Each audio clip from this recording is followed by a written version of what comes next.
Alrighty. Well, there's Rocky. He's having a cuddle with me, as you can see. We're having a cuddle moment. I was going to go back to sleep, but it don't look like that's going to happen, so we're having a cuddle moment. Yeah.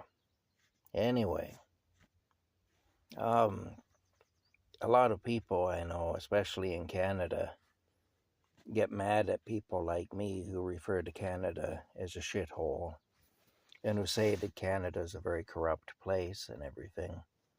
But let me explain a little bit about what's happening in this country to Canadians and also to non-Canadians.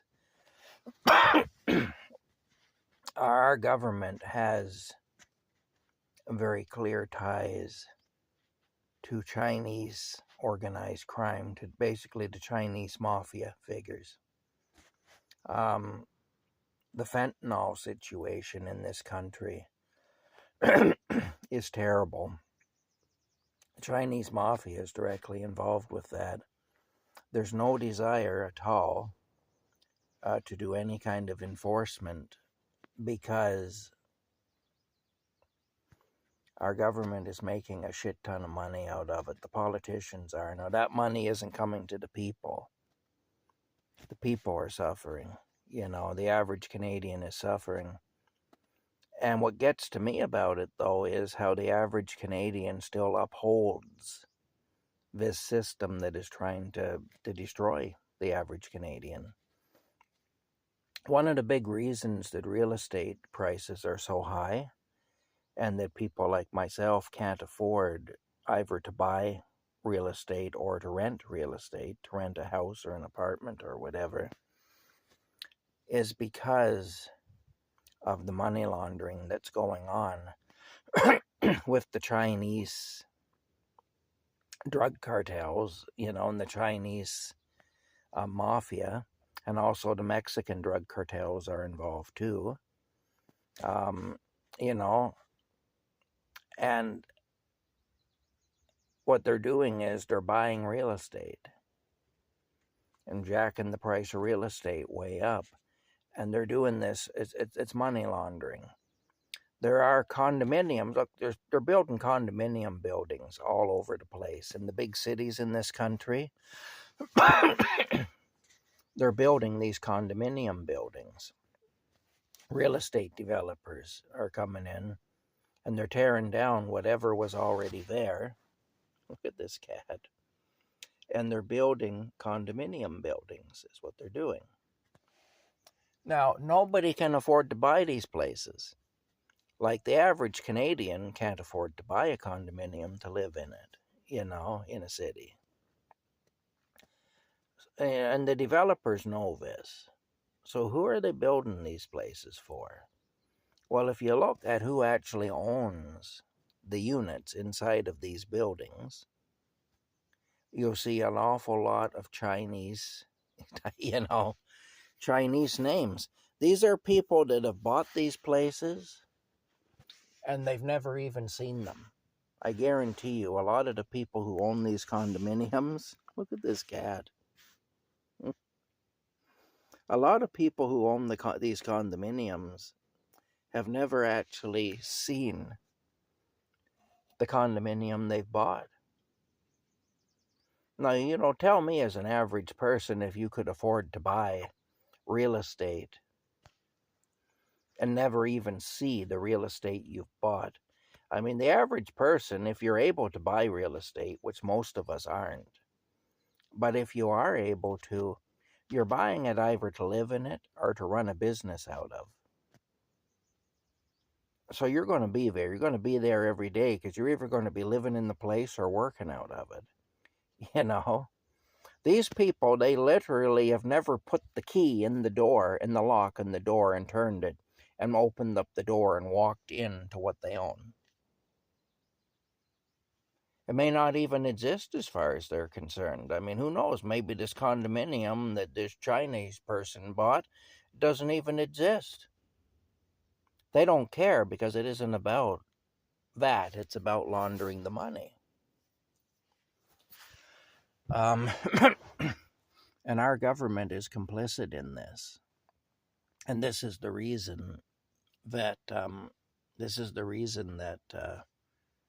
that there's no desire for enforcement. And then what's happening is we're shipping the drugs across the border into the United States. And I've had people get furious with me on different Facebook pages here in Canada because I pointed that out. Because, of course, right now we got the evil Trump narrative. Canada apparently is a sweet, innocent virgin, and Trump is an evil rapist who wants to sodomize Canada. And he's just like drooling and stuff. Oh, I want to get Canada, or I'm going to defile Canada. You know, this is the image that is being presented of Trump. Well, okay, let's go along with the idea for a minute. And I'm not saying this is necessarily true, but let's go along with the idea that Trump is just as evil as the average Canadian thinks he is. Let's say the average Canadian is right about that. Trump is a nasty, evil, horrible person. Trump is the devil incarnate.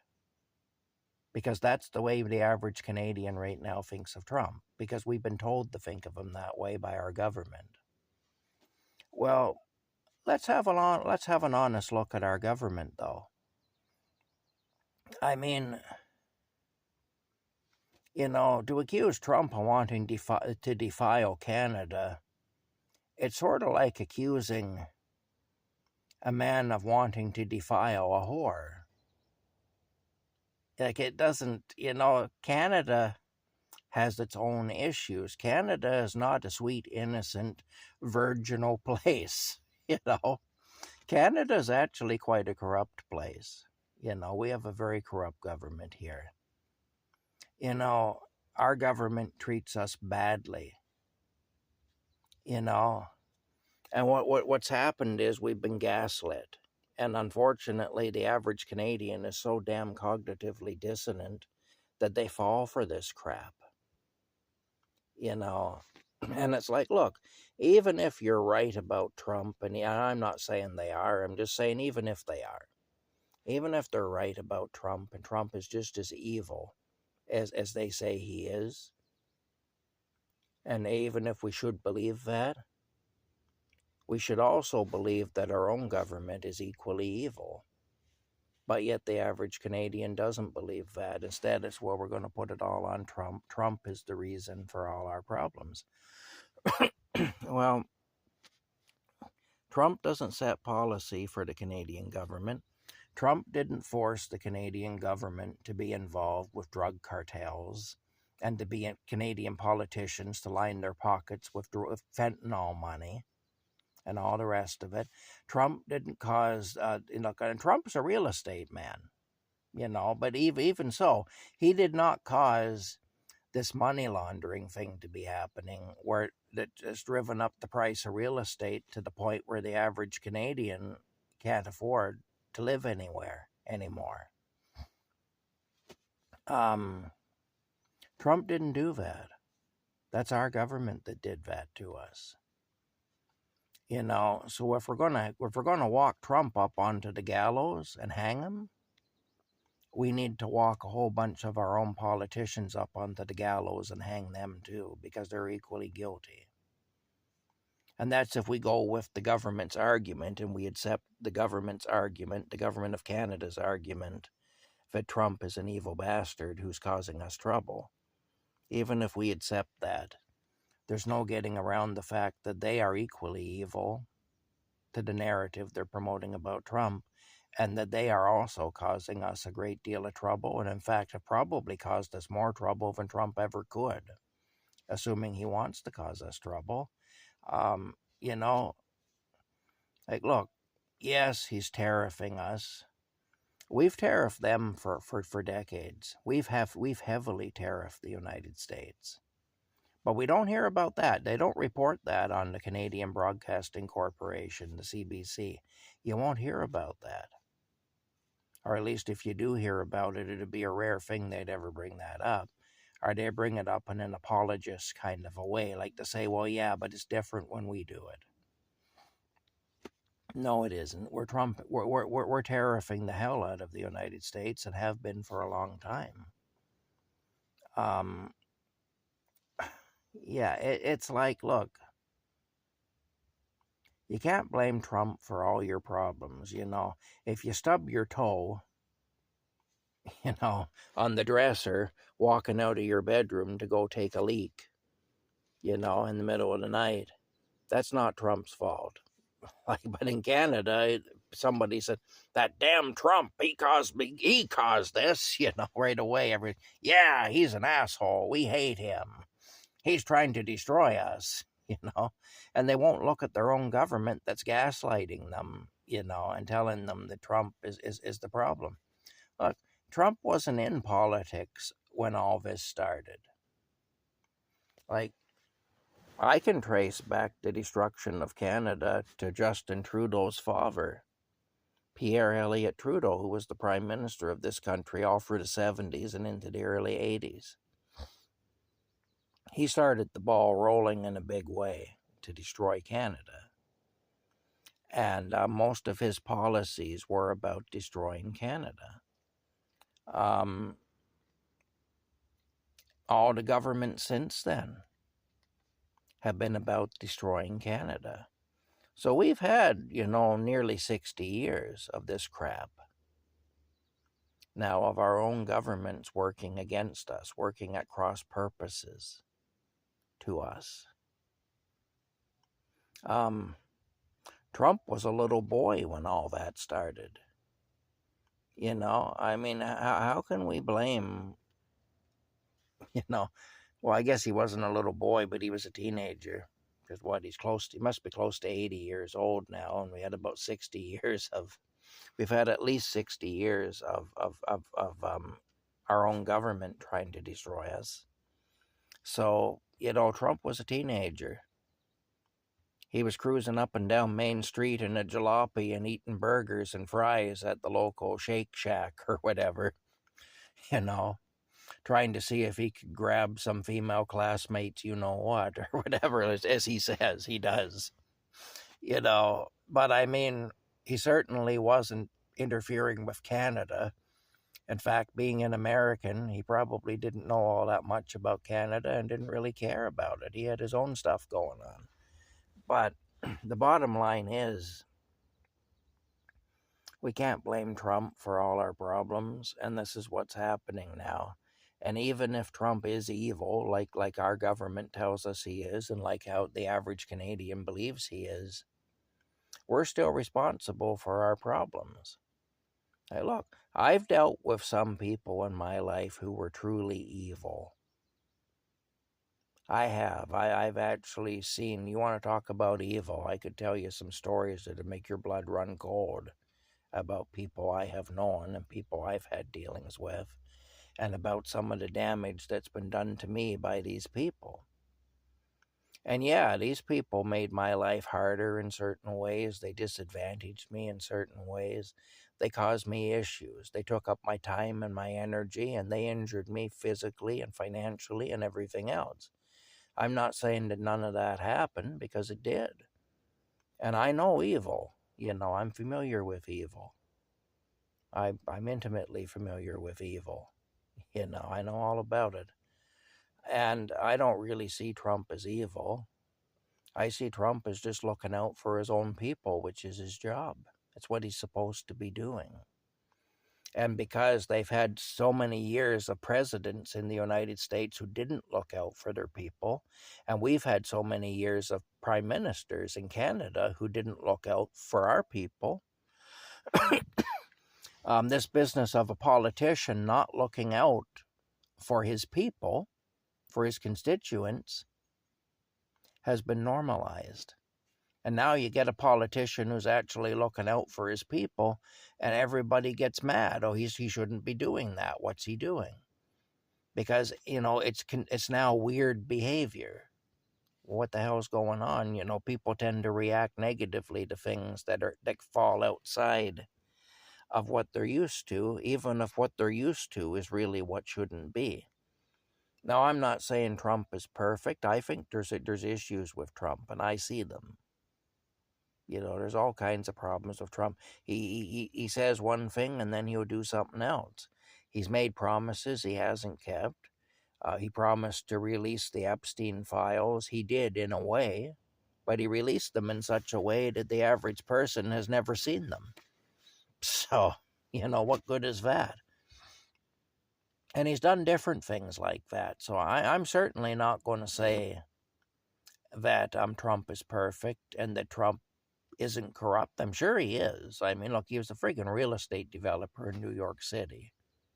You got to be a little bit corrupt to do that. You got to know how to play the game, But the bottom line is, I don't believe that Trump is evil incarnate, and I don't believe he's trying to destroy Canada.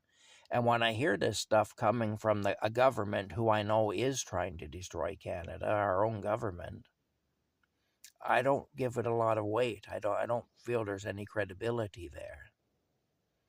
Look, if I'm trying to murder you, and I'm actively trying to take you out, I'm trying to murder you, and then I point at that guy over there and I say, well, look at him, he's trying to kill you. Well, I look at that as a diversion. All I'm trying to do is divert your attention away from me so that you'll let your guard down around me, because now you're focused on that guy. And now you're vulnerable and I can move in for the kill. That's what our government has done to us. It's a diversionary thing. Look over there. Look at him. He's trying to kill you. And in the meantime, while you're looking at him, the real murderer is coming up behind you with the meat cleaver. You don't know until it's too late, because you're looking over there at that guy and figure, well, what's he doing now? He trying to kill me? What's going on over there? That's what our government has done. It's a real diversionary tactic, and it works well especially when you're dealing with a bunch of cognitively dissonant people, which unfortunately is the population of Canada.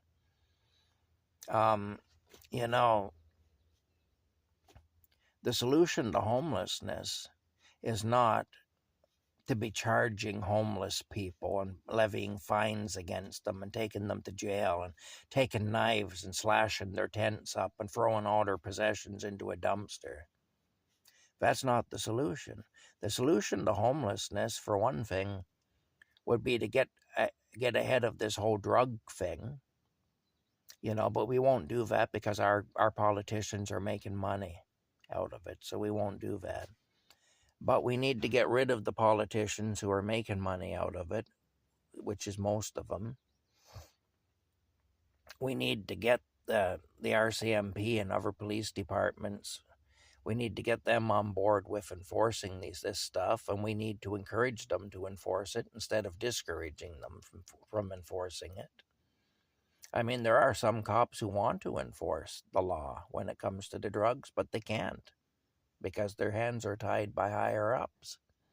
And this is all government crap that's going on that's causing that. So I say, let's get the drug situation in order. Let's get people into detox and into rehab. Let's stop all this foreign interference from China, interference in elections, interference in government policies, interference, in the sense that they're mixed up with the fentanyl trade and that they're basically paying all the politicians off, or most of them at least, especially the high up politicians, to allow it to go on. Canada is a problem for the United States right now. And I've had people on different public forums tell me, well, yeah, let them clean up their mess. They've got, crack houses and meth labs and everything down there. Let them clean up that. And I agree. They do need to clean up that, and they do have that down there. But what good does it do to clean up their own stuff when they've got all this shit coming across the border? Like, if you plug a hole in a dam, but then you've got 4 more holes down further in the dam and you don't plug those up, you still got an issue. Plugging one hole isn't going to work when you've got 5 holes with water spewing through them. You know, all plugging one hole does is slow it down a bit. Doesn't stop it. And what we need is for it to be stopped. That's what the United States needs. That's what Canada needs too. But our politicians don't have a will to stop it because they're up to their necks in it. And all this money laundering through the real estate market is just completely destroying any chance that a Canadian person has, a Canadian-born person, of being able to buy or rent. And then what's the solution? Well, we'll crack down on the poor bastards who have no place to go because we've made it unaffordable because of our criminal activities. That's the solution. You know, like that just doesn't add up. It doesn't make any sense. But you need to get right to the root of a problem to solve a problem. You need to go right back to its source. And I've always found that to be the case in anything you do, whether you're repairing an old car or anything. You know, you want to fix an old car? You know, let's say an old car has an issue and you want to fix the issue. You got to go back to the source of the issue. Just to fix one area and not to go back to one area that's affected, but not to go back to the source, to the cause of that situation. You're just going to have the same issue over and over again. You got to find out why. Why is this happening over and over again? And you need to go to the source of that problem and to fix it. You know, like I say, plugging one hole in a dam when there's 5 holes in the dam, it doesn't work because you still got 4 holes in the dam. The most it does is slow the situation down a bit, but it doesn't stop it.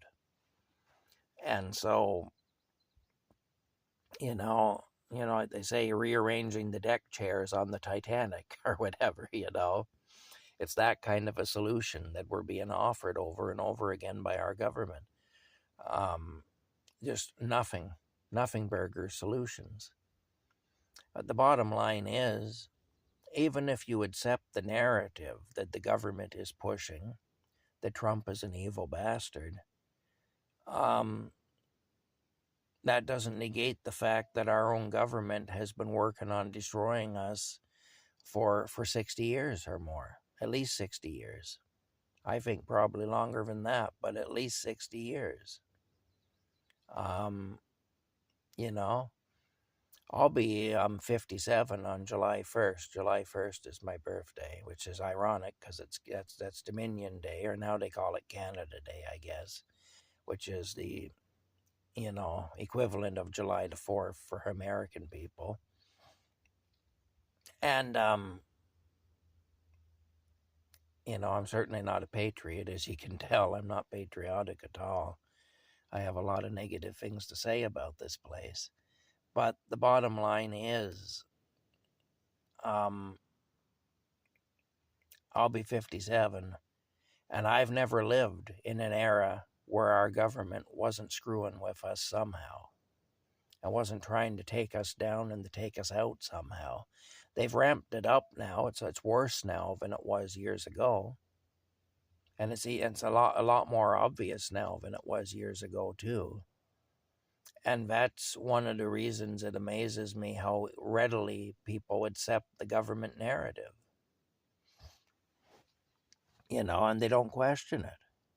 Like, okay, how could Trump have done all this stuff, though, back in the 70s and 80s? He wasn't involved in any of that back then. How can Trump, even now, how much power does he really have to screw us up and to screw us over? He has some, yes. Obviously, the United States is our biggest trading partner, so tariffs are going to hurt us. But again, we've tariffed the hell out of them for years, and that's never talked about. Yeah, we won't bring that up. We won't bring our own sins up. We just want to talk about your sins. We don't want to talk about our sins. The thing is, it's not Trump's fault that the average Canadian can't afford to live. That situation existed prior to Trump taking on the presidency. At least for his second term, it did. And during his first term, he really didn't mess with Canada at all. He was too busy trying to deal with the crap that was going on in his own country. And he still is busy dealing with that. Now, like I say, I know Trump has a lot of weaknesses. Trump isn't perfect. He's a human being, you know. He certainly isn't perfect. None of us are. But I do believe that he is trying to clean things up down there. And I mean, part of it is you don't want the crap coming in from below or above. You know, that's why he's cracked down on Mexico, because Mexico was a huge source of problems too. Huge source of trouble. Canada still is a huge source of trouble.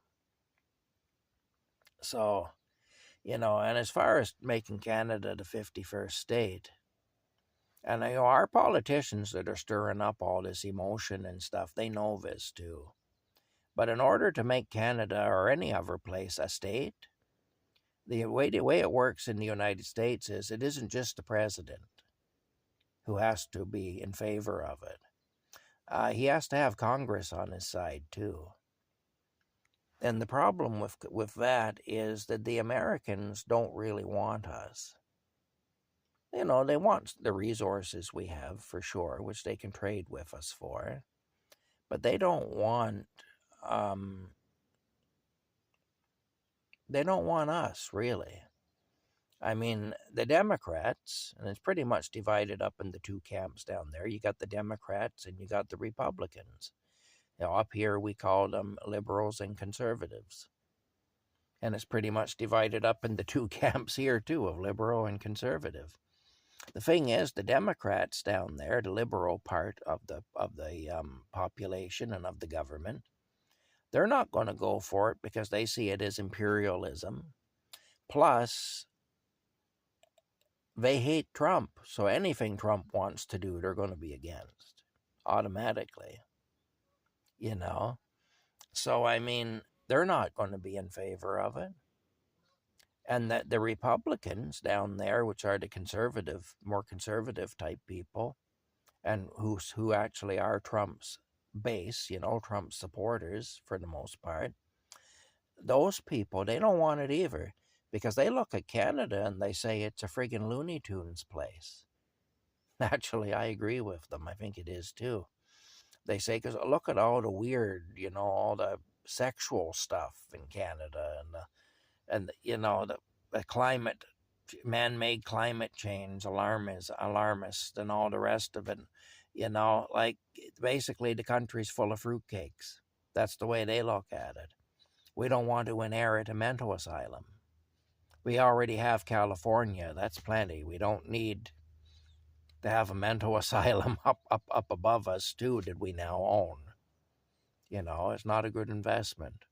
That's how the Republicans will look at it. So, you know, even if Trump were serious about annexing Canada and making it the 51st state, it's never going to happen because Congress will never agree to it.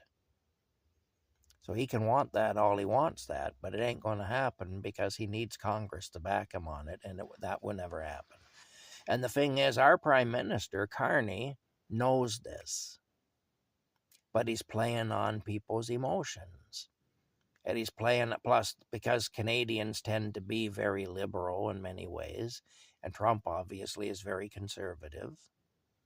You know, again, it's easy to paint Trump as some sort of a Hitler type or whatever, which is what they're doing. Bottom line is they're working on people's emotions, and they're not, people are thinking with their emotions and not with common sense. It's not going to happen. Canada's not going to be the 51st state, even if we want to be. Even if we went to the United States and said, hey, look, we want to be the 51st state. We want to join the Union. Trump Trump would probably say, great, I think that'd be a good idea. But then he's got to go to Congress, and Congress is going to shoot it down. Congress don't want any part of that. They don't want Canada. Congress would say trade with them because they've got some good resources up there, but we don't want that bunch of fruitcakes. We don't want that. We don't want a country full of fruitcakes, So, I mean, we already got a mental asylum here. It's called California. We don't need it. That's what the Republicans will say. And the Democrats will say, well, automatically, they'll say, well, it's a Trump thing. So right away, we know Trump was in favor of it before Canada even suggested it. And so right away, we're against it. And it's imperialism. And why what are we doing? We're empire building here or something? So they're not going to want any part of it. And so it ain't happening. Even if we want it to happen, it ain't happening. So there's nothing to worry about that way. And Carney knows that, but Carney's a con artist. It's like when you go to a car lot and you're looking at a car, and I've had used car salesmen try this on me different times, and I'm not the sharpest tool in the shed, and I have been cheated many times buying vehicles. But this one tactic has never worked on me because I've always recognized it at least. So at least there's that. You may trick me, but you won't trick me this way. When the salesman says, well, if you're interested, you better buy it now because, you snooze, you lose. And there's a guy coming to look at this car this afternoon, and he sounded really interested on the phone. He sounded like he was pretty much already sold on the idea of buying it. I've had car salesmen pull that on me, and I always say, well, if he wants it that badly, you should sell it to him. Cut them right off at the knees when you give them that kind of an answer, But the thing is, no, that's not to say I haven't been taken, or that I'm real smart in these matters, because I'm not. I've been taken plenty of times. I just haven't been taken in that specific way. Because, see, what that is that's playing to your emotions. That's playing to your desire to have something so that somebody else can't take it from you. The way I look at it, if somebody else is more serious about this car than I am, let them have it. I'll just find another car. That's all. I don't have to buy this car. There's other cars for sale. And especially when I was young and the market was flooded with cars that I actually liked and would drive. Now it's tougher because if I find a car I like, of course, it's the only one available within 200 miles or whatever. So that does make a difference for sure. I might be more likely to be manipulated now in that way than I would have been with this fear of losing that car, because that'll be the only one I can get. But back when I was young and the car market was flooded with Pontiac Parisiennes and Oldsmobile Delta 88s and Buick LeSabres and Chev Caprices and Chev Impalas and things, all the old big, rear-wheel drive, what they used to call box sedans, basically. Those cars, look, if I don't buy your Chev Caprice, I'll buy that other guy's Pontiac Parisienne. That's all. And if I can't get that, then I'll buy that other guy's Pontiac Parisienne, or I'll buy that other guy's Oldsmobile Delta 88. I have a plethora of choices. I don't need your car. If somebody feels like they need your car bad enough that they just have to have it, then I say let them have it. I'll just go down the road and buy that other one, And that's how I always looked at it. But that's back when there was plenty of them around, though, too. But even now, I would recognize that as a tactic playing to my emotions, and it wouldn't go over well. But that's basically what Carney has done to the Canadian public. He's played with the people's emotions. He's convinced the people that there's this huge crisis being caused by Trump. And the truth is, the crisis has been caused by him and by Trudeau. and by all the politicians we've had, all the governments we've had in office, including the conservative governments. In fact, one of the worst governments we ever had in this country was the government of Brian Mulroney, a conservative. He threw us under the bus repeatedly, did everything he could to screw with us and to mess with us and to make life harder here. You know, terrible, terrible government. And that was a conservative government. So, you know, when they say two wings on the same bird, that's not inaccurate. It kind of is that way, you know. But that's it. The bottom line is, even if we fall for the narrative that Trump is an evil bastard who's trying to destroy Canada, it would still be irrational to believe that our own government hasn't done us a lot of harm. The same government that's pushing this narrative about Trump. You know, all you have to do is look at our history, look at everything our government has done in the last 60 years. And it's not hard to figure out where the problem is, you know, where the source of the trouble is. We have Chinese police stations here. I forgot to mention that. We actually have the Chinese police operating in Canada. That shouldn't be happening. There's just too many things that don't smell right. And again, we can't blame Trump for that. Like I say, all the money laundering and whatnot, that's the reason that the real estate values have gone haywire here. There's no reason in the world why a house that cost $60,000 10 years ago, or $100,000 10 years ago, is now an $800,000 house. That it doesn't make any sense unless something is artificially pushing the market up. Money laundering will do that. And that's exactly what's happening, and our politicians here are fully aware of it. And they're allowing it because they're profiting from it. And our police here are perfectly aware of it too, but they have their hands tied by the politicians. And some of them are making money out of it too. There's a lot of corruption amongst the police. But the thing is, even the police who want to do something about it have their hands tied. So, you know, the status quo will remain until something changes. You know, in order to do things differently, we have to actually do things differently. You know, just sitting here and saying, oh, this is horrible. Okay, yeah, it is. What are we going to do about it?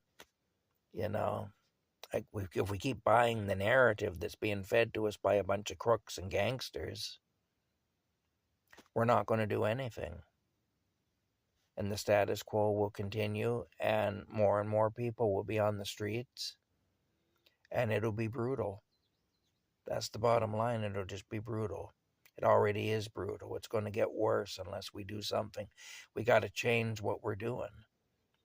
And blaming Trump for all our problems, I guess that's a little different. We started that now. We weren't doing that 5 years ago. But that's not going to help because he's not the source, really. As much as we might like to have a scapegoat and to blame somebody, he's not the source of our troubles. Some of his policies will probably do us some harm, for sure, but he's not really the source of our troubles. Anyway, you want to look to the source of the trouble, look to the guy who's pointing his finger at he who is not the source of the trouble. Chances are he's got one hand, he's pointing his finger, the other hand is behind his back with a big knife. You know, he wants you to look over there so he can come up behind you with his big knife. That's what's going on. And anybody who's ever been in a street